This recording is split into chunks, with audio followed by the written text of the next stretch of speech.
refrain from, the extent that we try to refrain from greeting on Tisha B'Av, I will be sort of more matter of fact, but I'm delighted those who could join us and those who will join us afterwards by watching for this special presentation.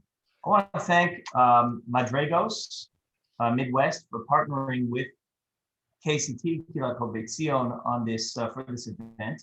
And I want to give you a little bit of background, the genesis of this program, and then we'll introduce our speakers and give a hakdama, proper introduction.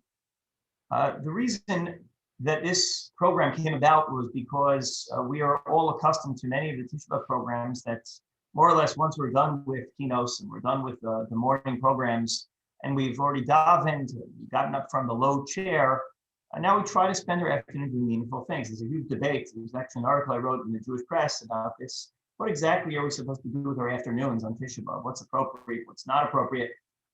And without denigrating certain certain programs, I've had my fill in my time, both rabbi and summer camps, watching tons and tons of movies, sad movies, Holocaust films, and other things like that.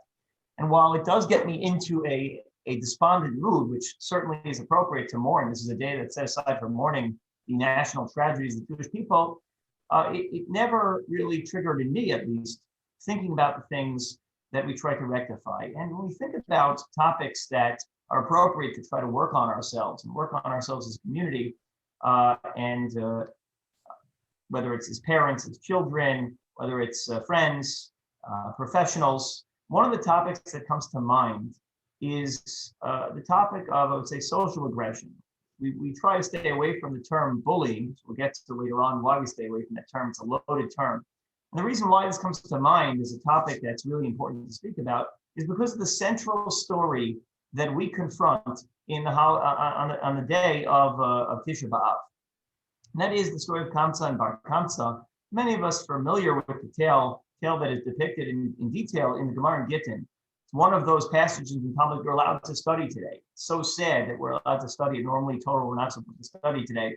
It's a story that describes how an individual had an enemy named Bar Kamsa, and he had a friend named Kamsa, and he invited the wrong person to his party. Bar Kamsa was so determined not to be embarrassed, he showed up with an invitation, but when he was going to be thrown out of the party, so determined to stay that he was willing to pay for his meal, half the cost of the entire meal, and then eventually he offered to pay for the whole meal. But his enemy was so insistent that he wouldn't remain at the party that he threw him out, humiliating Bar Kamsa. Bar Kamsa is so offended, he doesn't know what to do. He takes a korban, a sacrifice, he blemishes it on the lip or in the eye, and he asks the Romans to donate this korban to the Beis Hamikdash. We accepted korbanos not just from the Jewish people, but from the whole world. It's a house of prayer for everyone.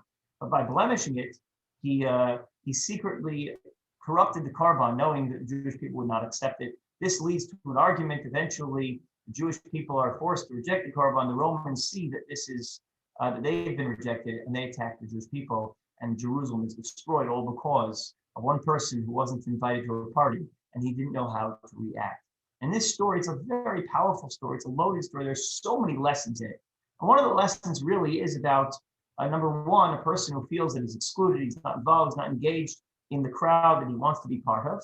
Number one, he has been marginalized, he's been ostracized, picked on, which is symbolic of something that the Jewish people as a whole have gone through for many years.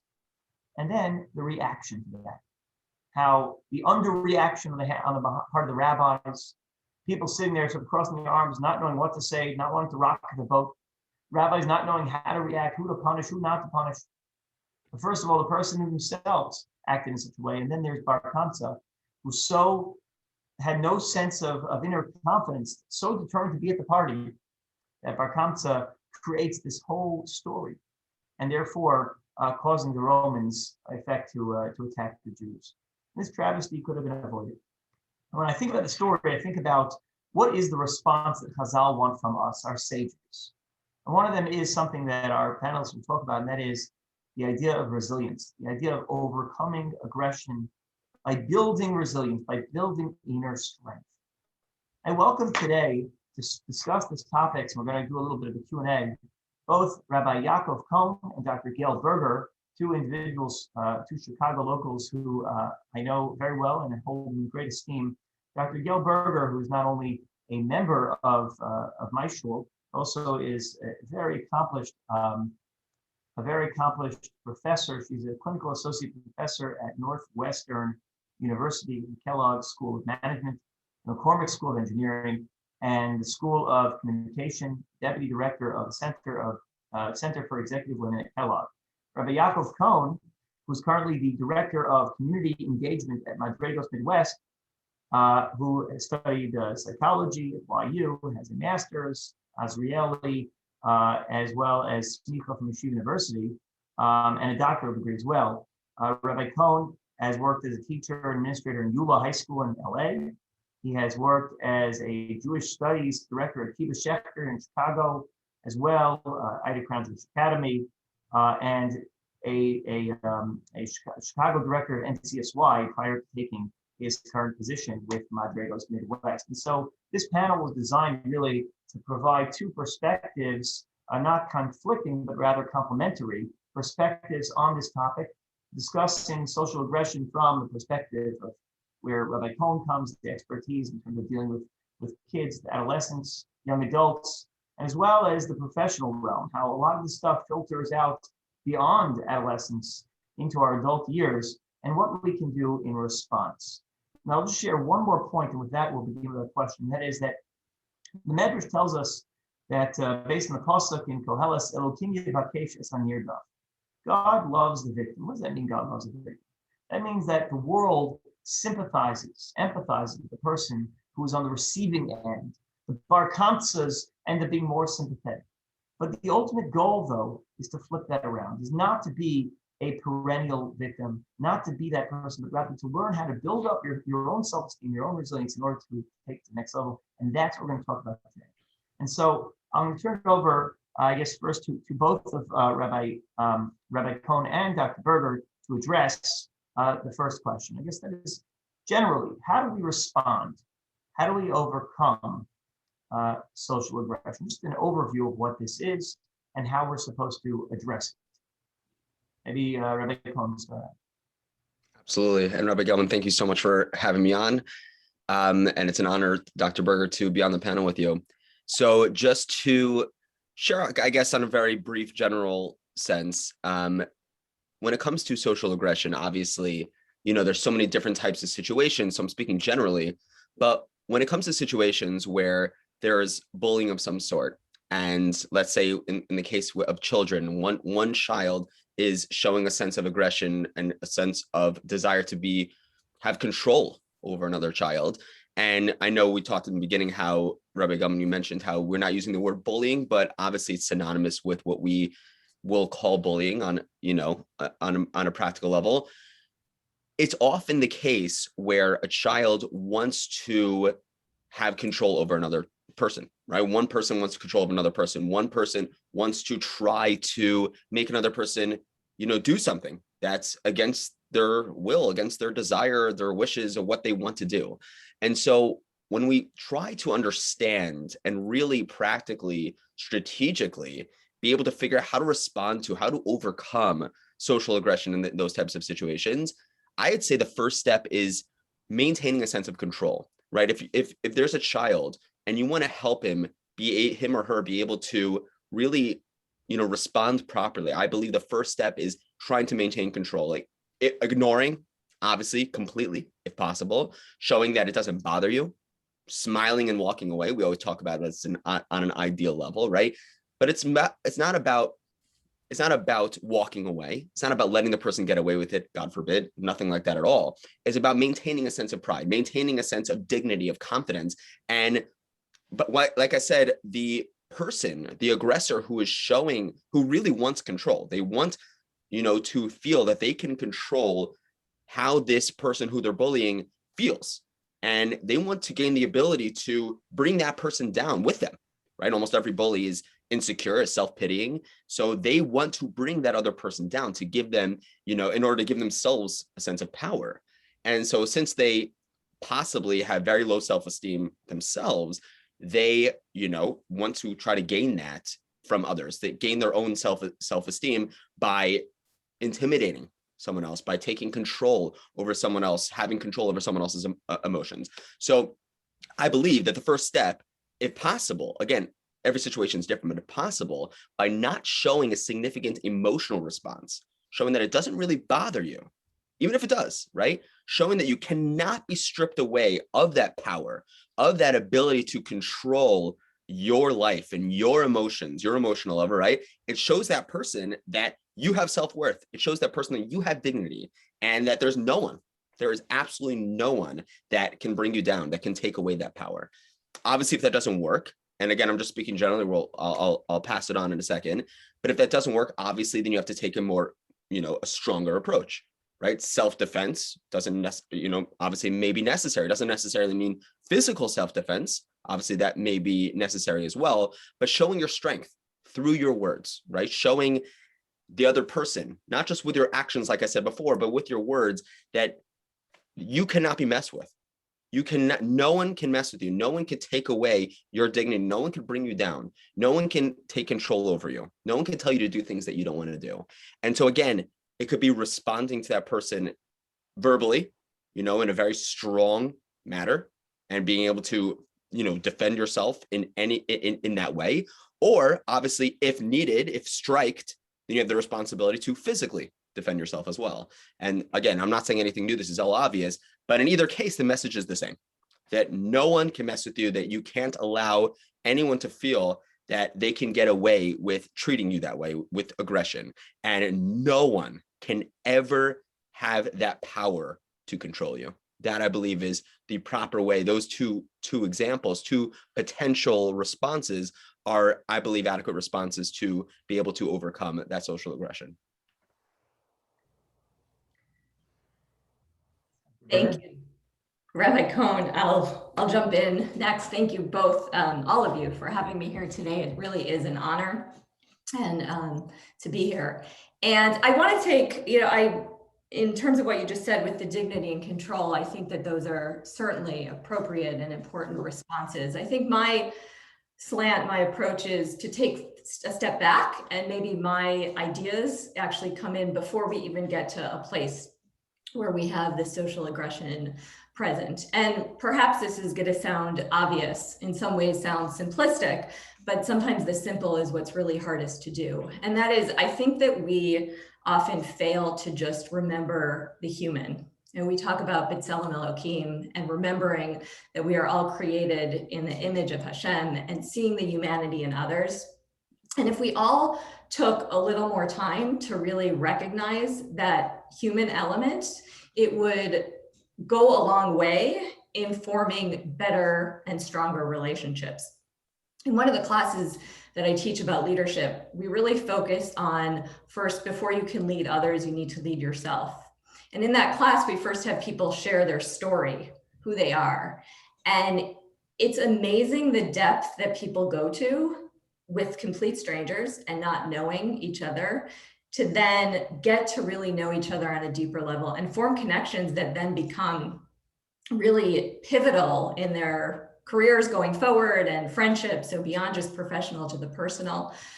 So there's little ways that we can begin to start to think about this, even how I know today on Tisha B'Av, we don't greet people, but on a day-to-day basis, when we greet people and we just say, how are you? That's a small talk, small connection. But when we really want to connect with people and say, what's on your mind? What's your day been like so far? How are you coping? How are you dealing? When we begin to form these human connections with people at a deeper level, we're then able to, I think, in small part, prevent the social aggression, because we realize that we are all human and we all need to be kind to each other. Thank you. Thank you both for your responses. So we're going to move into some of the concrete examples of where we see this. We're going to define social aggression. We're going to define where the struggle really is happening. I think each of you are going to have a different perspective on this, but so the first question is, where do we find children and adolescents struggling? What are the venues when this is happening? How is it happening? How's it playing out anecdotally? Whether it's when you see, through your work at Madraigos or your experience in the school system, versus perhaps adult aggression in a workplace. Where is it happening with coworkers? Happening in a professional standpoint? And before we kind of deal with the first step, which is addressing it, overcoming it, we have to know where is it? Where are we seeing this in our lives? So maybe each of you can comment about just a little definition. Where do we see aggression and bullying playing out?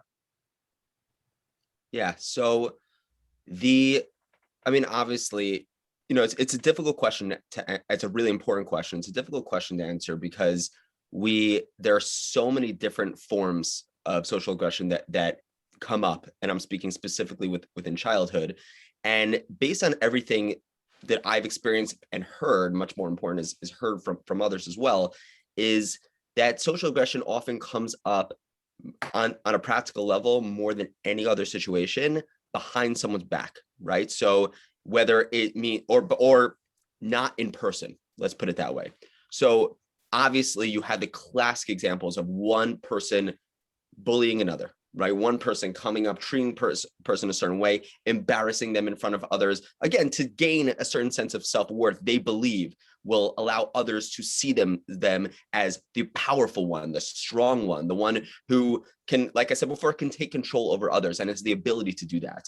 And so you see that, of course, constantly. You see that in classroom settings, in lunchroom settings, I'm talking about obviously just in school, and then, any type of interaction, face-to-face physical interaction, where one person is making fun of another child, is trying to embarrass them, trying to hurt them, trying to make them do things.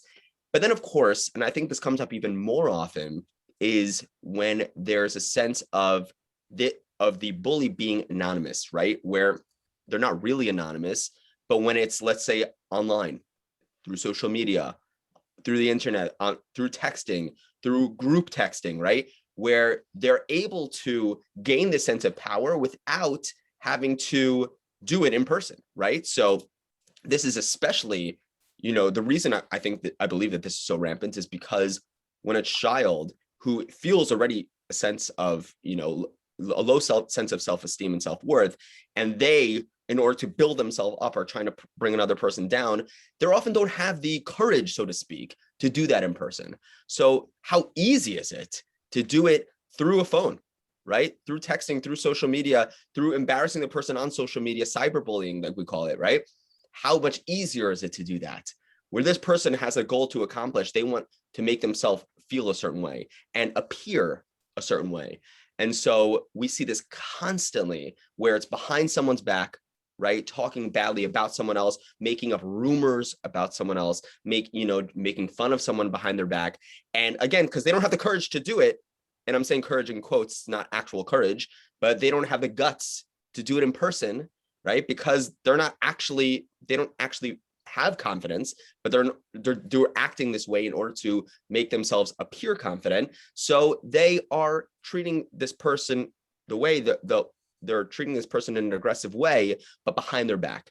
And of course, like I said, the cyberbullying is the same exact category where, yes, it's not behind the person's back, it's sometimes often directly to them, or it's posting, which often happens, especially in middle school, pre-adolescent, and adolescent age, where they're posting about someone else.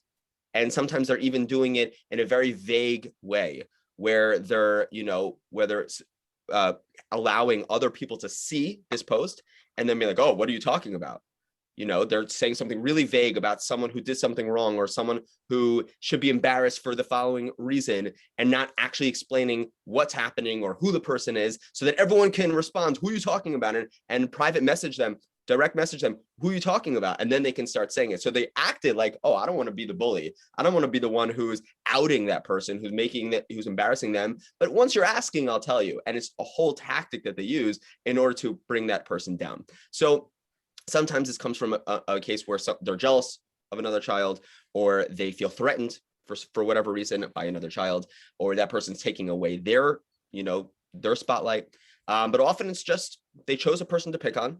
They chose a person that they dislike, or they chose a person that they are going to victimize in some way and cause them to try to bring them down in some way emotionally, and they targeted them. And while it'll happen in person, we see it much, much more often online, through texting, through WhatsApp, whatever means they'll use, but not doing it face to face because they don't feel comfortable doing that. So it's much easier to doing it behind a screen or behind a phone. And we see that much more often than anything else.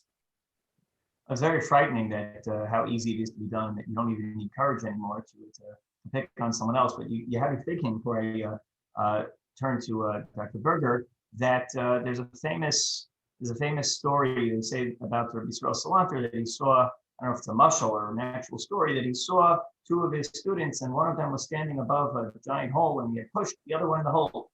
And he was looking down, laughing, holding his hands in the air. And he said to debate who was taller. And you see, I pushed him down to see I'm taller. He said, well, that was foolish. If you wanted to prove you were taller, you could have just stepped on a chair yourself. You didn't have to push the other guy down.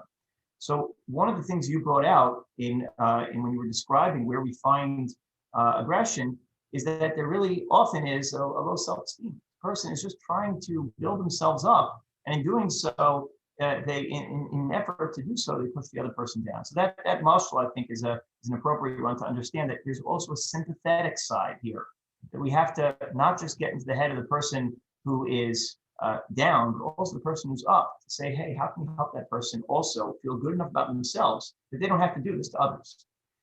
If I can turn over now to Dr. Berger to share some of the perspective on where we find these patterns repeating themselves later on in life. Unfortunately, we don't grow out of these patterns as we get older. In fact, in some ways, maybe we just perfect some of these behaviors as we get older, because we do definitely see these similar behaviors. They manifest a little bit differently, but we see similar things in the workplace. People maybe hear about the water cooler talk and people starting rumors at the water cooler. We talk about people going behind other people's back to take credit for ideas, other people maybe getting a promotion that others thought that they were deserving of. And there's a whole body of research that looks at, in particular, at teams and groups, and how on these teams and groups, we have the in-group and the out-group. I think similar language that we hear about, unfortunately, with kids in schools, with their friendship groups, who's in the in-group and who's in the out-group. And we find that these out-group members really, unfortunately don't fare very well. They participate less, they're promoted less, they're viewed to have a worse attitude, they're more likely to leave organizations. They see that the in-group members are getting special and preferential treatment. So it really leads to very poor outcomes across the board. And unfortunately, what we're failing to then take advantage of when we have what we call in the workplace in-group and out-group is from the out-group, the diversity of perspective and diversity of opinion, because the research would show that when we're able to really bring so-called in-group, out-group together, it is that socially distinct newcomer who's able to bring the ideas forth to the table, not only their own ideas, but make the in-group members also bring their ideas. And we end up getting much better outcomes overall, much better ideas, much better solutions to problems. So recognizing that these negative patterns can exist, and then thinking about, well, how can we instead, as I've said, leverage these differences to come out with better outcomes is really what we're hoping for. Thank you. Thank you. So I want to now move to, I guess, both in terms of definitional. We talked about the problem. We talked a little bit about where we see aggression, where we see people becoming victimized and marginalized. But now I want to try to move towards some of the solutions. We spoke in broad strokes about the idea of resilience. So maybe we can spend a few moments defining resilience, and then afterwards move into, maybe after a definition of resilience, maybe what are some of the tactics, what are some of the strategies to building up resilience? And each of you can share perspectives. Sure. So resilience on a simple level is the ability to really overcome or recover quickly from any challenges, any difficulties that a person's going through. Resilience is a certain sense of toughness, right? A certain emotional strength. It's the ability to, I would say, get to a place to become emotionally unbreakable. And so when we talk about strategies of being able to become resilient, to build up resilience, and And I mean, I'll obviously go quickly so that Dr. Berger, can answer as well. But just to give a shorter explanation of something that I think is a much broader topic, it's building up a mentality of resilience, right? Obviously, you could do it on a practical level, and we'll get to that as well. But building up resilience comes from a person's mind, I believe, right? And it's developing this unbreakable mentality, right? Emotionally unbreakable, a mindset where a person is really able to focus on what makes them great, right? Focus on their strengths, their abilities. As we know that, the one thing that we always have the ability to choose, and this comes from Viktor Frankl's Man's Search for Meaning, right? Where he says that the only thing that every human being has the freedom to do at all times is to choose how to respond to stimuli, right? To choose how to respond in terms of a person's mentality. So, right, it says between stimulus and response, there's a space, and in that space is the power to choose our response. So that ability to respond, that mentality, that mindset, how we perceive things, how we analyze and believe things to be, there's obviously objective reality, but there is no real objective reality because we all have our own subjective, idea or concept of reality. So one thing that we can control at all times is our mindset. And it's very difficult to choose it, but we do have that ability to choose, and recognizing that gives us power. I've been talking a lot about control, right? Having a sense of control over our lives. And if I understand that I can control my mentality, I can control my thoughts of what I focus on, and it's sometimes very difficult to control those thoughts, sometimes very difficult to choose the thoughts that I want to have, but at least I recognize that it is that choice. I do have that free will, that ability to choose that mentality. Just that alone gives me a sense of power, a sense of freedom. And so I can choose to focus on my strengths. Very difficult to get there, but I can focus on my strengths. I can focus on what makes me great. And if I do that, right, we always talk about how whatever we focus on in the world is what we experience, right? If we all focused on different things, we could be in the same exact room right now, in the same Zoom room even, and have a totally different experience because we were focused on different things. Right? We know this is a schema. This is our mental filter, our ability to filter in the information that we're focusing on. If we focus on specific things, that's what we filter in. That's what we internalize. That's what we experience. That becomes our life experience. So to build resilience is to build this unbreakable mindset where I'm going to recognize I have the ability to choose my thoughts. And so I'm going to focus on my strengths. I'm going to focus on my talents, my successes. Obviously, there are times I have to focus on my weaknesses, the things that need work, the areas that I need to improve in, but that's not going to be my focus.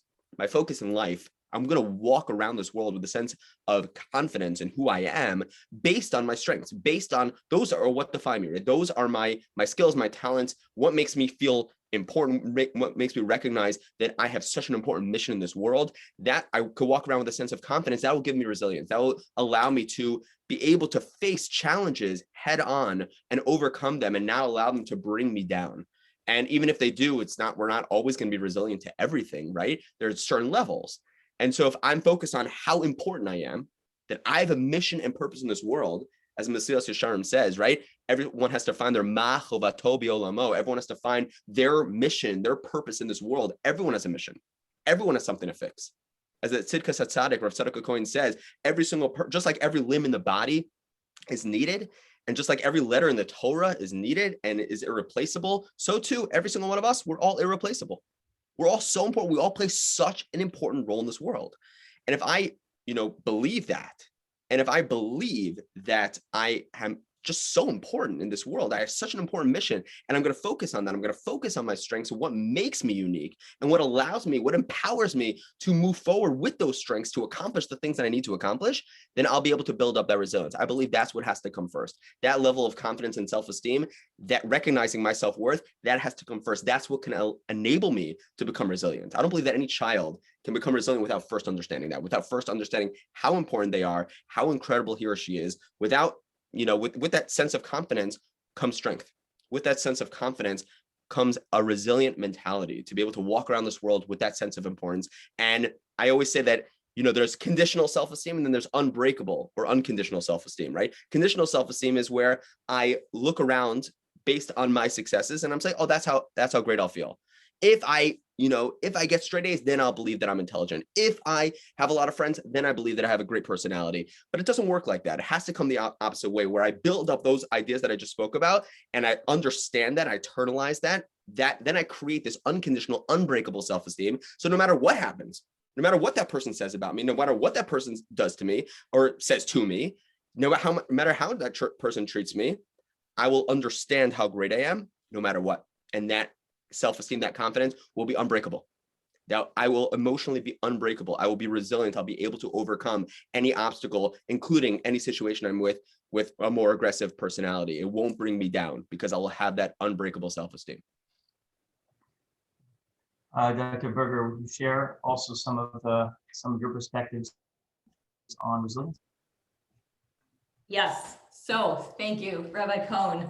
I would echo everything you've said. When you think about resilience, just having this ability to adapt in the face of adversity or tragedy or stress.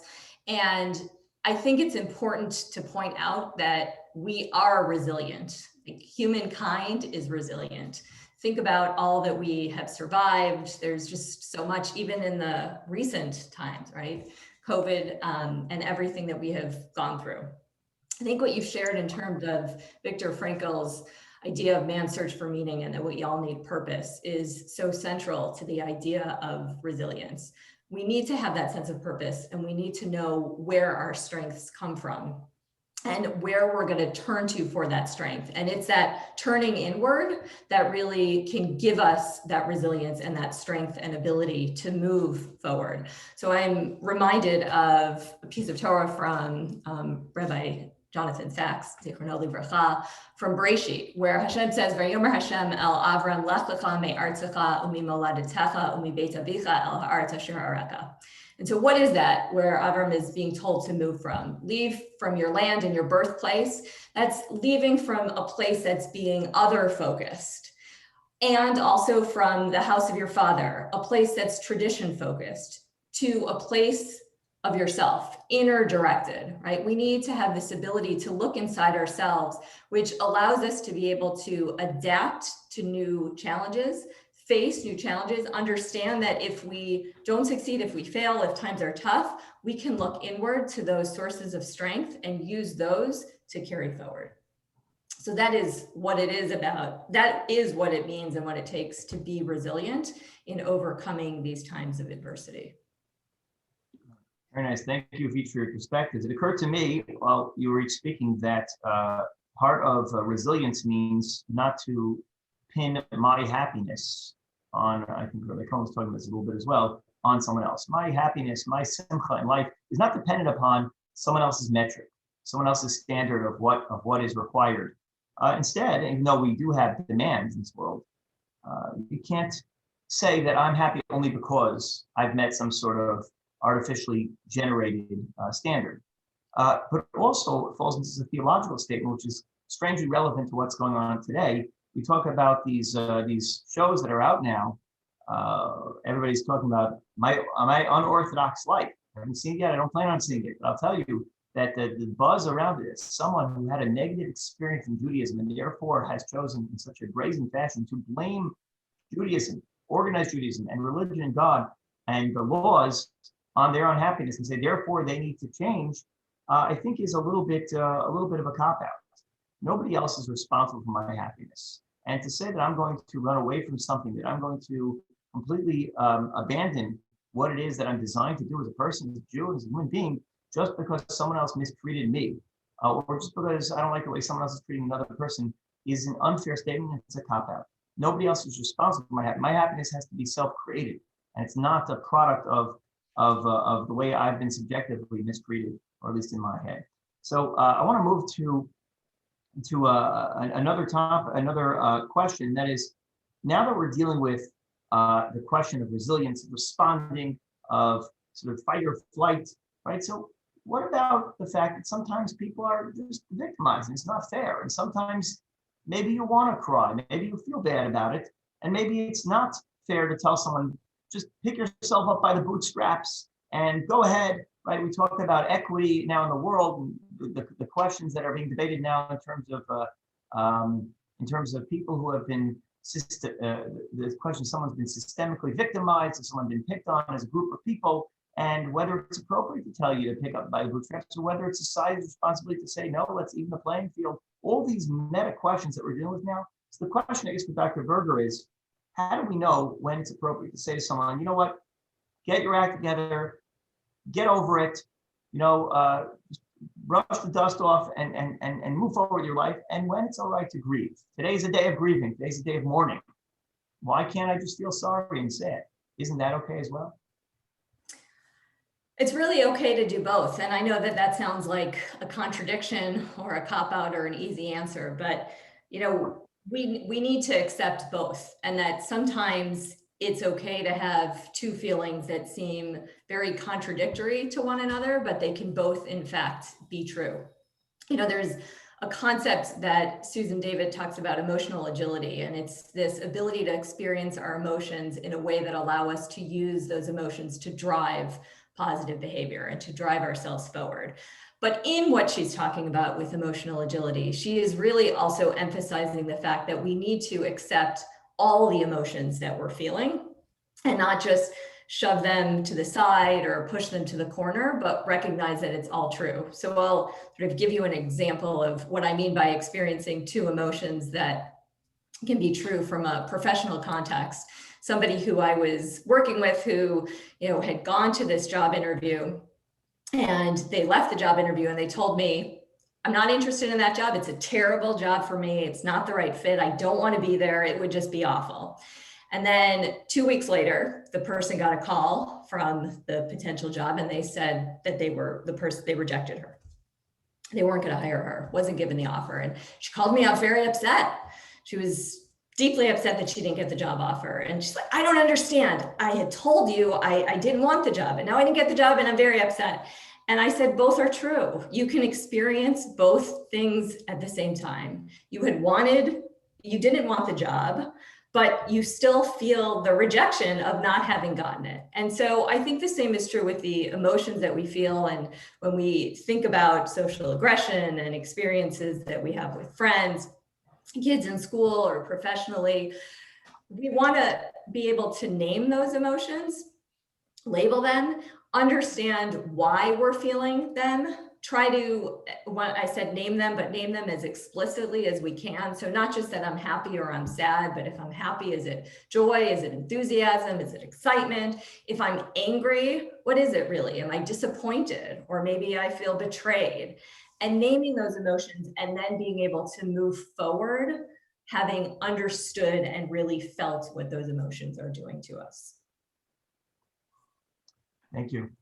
If I can pivot and now address, I guess, Rabbi Cohen, we talk about dealing with children a lot. And I know in Madraigos, many of the interactions are with the youth, are with the adolescents, and in both the therapeutic and just casual relationship, as well as in school. But you also obviously deal with parents, and parents have a role as well. Parents of those who are victimized, parents of those who are the aggressor. There's a relationship there that you have with the whole family. I know that in the world of therapy, we're concerned sometimes with not just the individual who presents in front of you, but also the various people in their community and their family system that they interact with. And in particular, I'm thinking about the story of Kamsa and Bar Kamsa. According to Maharal, they were actually Bar Kamsa, means the son of Kamsa, which means they were father and son, which means someone invited his best friend, this guy Kamsa, but his enemy was the son, Bar Kamsa. And it would have been totally unacceptable that the son comes and not the father, which means that there was actually this relationship out there that was so heated that it led to the destruction of Jerusalem. And that the father was obviously aware of it, the son was aware of it, and somehow it seems that Maharal is indicating that there was some toxicity where someone should have stepped in, where someone should have said something in that relationship. The parents were aware of it. Child obviously had an enemy. And what does this tell us about how we address social aggression in our communities, in our schools, when there is that interaction? So I don't know if that was clear, but maybe you can speak to the role of the parents, the role of the system as well. Yes, absolutely. Obviously, if we're talking on in terms of the specific situations, right? The specific parents who are, communicating with them about their child who's being marginalized, right? Or speaking to a parent whose child is the aggressor, themselves. It's obviously each case is so different, but talking to a parent who, and I'm going to say this very sensitively because it really is dependent on the situation, but I'll just talk about in terms of the value, right? We want to talk to parents. We want parents to try to help guide their children in a sense that they really convey the message that they believe in them. So before we get, again, to the pragmatic approach of how to actually deal with the aggressor, because that's a totally separate, conversation. And there's, obviously the tools that we spoke about before and many others. But in terms of the message that the parents should convey to their children, they have to have their children need to understand that their parents believe in them, right? Give them extra love and support. Give them, let them know how much you love them. Of course, unconditional love. But when a child understands that, because it's real, when a child understands that their parent loves them unconditionally, believes in them 100%, then they'll be able to internalize it themselves, right? If the parent describes some of the ideas that we're discussing before in terms of the parents try to, give their child the value, the internalizing, the understanding, the idea that they have such an important role in this world. They have a mission, they have a purpose. And the parent, describes that to them, and they constantly remind them of that. And they constantly talk about their child's strengths. They constantly talk about their child's, greatness, specific examples. Their child hears it enough times, and they get a sense of understanding. They get develop a new sense of confidence in themselves. And so while that doesn't help with how to specifically navigate the aggressor who is they're dealing with, it gives them that resilience that we were speaking about, right? That has such an impact. As we know, the famous example of the Rosenthal effect, the Pygmalion effect, where Robert Rosenthal came to the school, right, the Oak Hill School, and he picked the children at random. And those who, I'm sure many people who are listening, who are watching, are familiar with this study. And he went to the school, he told the teacher that didn't look at the grades, anything like that, chose these children at random, children's names from the roster, and said these specific 6 children have unique intellectual abilities. He said he was studying something called blooming intelligence. And then he left. All he told the teacher was that these 6 children have unique intellectual abilities, and he left. Came back at the end of the year to see if that had any impact on the children. And again, those who are familiar with the study know that he saw their grades, and these 6 children had the highest grades in the class. And what he found and he understood, and of course, this study had been done many times after that over the course of several decades. What he found is that these children internalized something very powerful. Their teacher believed in them. The teacher only heard from this Harvard professor, Robert Rosenthal, that these children had unique intellectual abilities. This teacher believed it and therefore treated these children that way, treated them as if they were incredibly smart. And so therefore, these children ended up not necessarily hearing the words themselves, like in the example I was saying before with parents to their children, but they internalized it, that their teacher believed in them, and that caused them to succeed. And so obviously in the case of resilience, it's the same way, where a child internalizes how important they are from what the parents are saying or conveying to them or, showing them, and they end up internalizing that. When we're talking about the aggressor, parents of the aggressor, parents of aggressive children have to understand, and obviously there are examples where a parent has contributed to the child's aggressive behavior, but generally speaking, the parents have to understand that they're not to blame. They shouldn't feel guilt.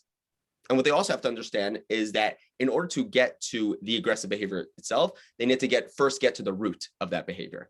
It's not born out of thin air, right? There's a reason this child is acting this way. And when a parent gets to the core of it and is able to really bring out what has caused this child pain or challenges to allow them to get them to this point of acting this way, when they are really focusing on that, they're able to get down to that core and really help the child develop new strategies and new tools to be able to deal with those emotions. While, of course, at the same time, the parents also need to help the child understand the pain that they've caused another child.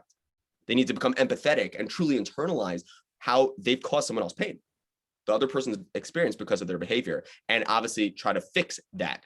And, getting one last thought to get to the end of the question that you're asking, what role do the parents have as a community? I think that the one word that really can define that and capture that is the word responsibility. And it's a word that actually I believe is the theme of today, of Tisha B'Av. Tisha B'Av, we talk about how, what was the first time the word eicha was ever used in the Torah, right? The word eicha, of course, with different vowels and a different pronunciation, the first time the word eicha is used in the Torah is in Bereshis, the word ayaka. When Adam has the chait, right, for eating from the tree, and Hashem comes to him and says, ayaka, where are you? And that's the moment where Adam Harishon does not take responsibility for his actions. He blames Chava. He blames the snake. He doesn't actually take responsibility for his own actions. And it's that responsibility that we're trying to fix on Tisha B'Av.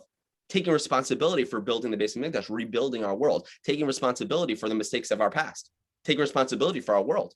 To be Masakein Olam, to fix the world, we need to take responsibility for it. So in a similar vein, right, parents of our community, parents in any situation, whether it's parents of a child who's being bullied or parents of a child who is bullying, or any parents who are in our community who care and who can help make a difference, we have to take responsibility.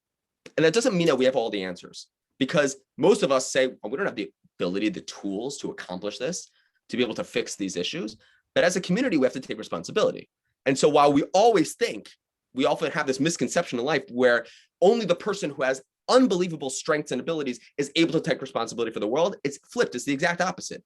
It's the person who says, I'm going to take responsibility for the world. I'm going to take responsibility for the community to help fix things. I will then gain the ability to do that. Ability does not lead to responsibility. Responsibility leads to ability. If any of us as parents, any of us as a community decide that we are going to do whatever we can to help fix this issue, to help fix these specific situations of social aggression, the first step is responsibility. Like Harry Truman's desk, famous quote that stood on Harry Truman's desk, the buck stops here. The buck stops with us. The moment we take responsibility, the moment we say, I am responsible for my children, I am responsible for their behavior. Even if I didn't cause it, I'm responsible for helping fix it. Sometimes it's, getting involved, as you mentioned in the case of Kamsa Bar Kamsa, of what was there a certain sense of responsibility of getting involved. Sometimes we have to get involved. Sometimes we have to directly get involved. But other times we have to help our children develop the tools and guide them. We have a responsibility for that. But as a community, we have a responsibility to be able to work together to help fix these issues together. And I believe responsibility is the theme, is the core of what we all should be focusing on when it comes to social aggression. Thank both of you. Always learn so much and inspired by each of you whenever I have a chance to interact. I want to just summarize some of the key points we discussed today and advertising for what's to come. Number one, we learned today that when it comes to these things, we don't want to necessarily say it's always one person's the evil one, one's the good one. There's a background why someone is bullying, why someone is acting in aggressive fashion. We have to understand that often that's a product of self-esteem. And that has to be built up and that has to be dealt with as well. The idea that when you are being victimized, you're not stuck, you're not limited, that your happiness is not dependent upon other people. The idea that it's all right to experience both sadness and happiness simultaneously, and confidence and resilience simultaneously. Those are important messages that we all have to work with. To recognize the venues in which this is happening, and that in an ever-evolving world, it's happening, as we saw, not just face-to-face, which would be the bravest and boldest form of aggression, but also it's happening often behind the scenes. And the same patterns that exist when people are young, if they're not rectified, repeat themselves later on.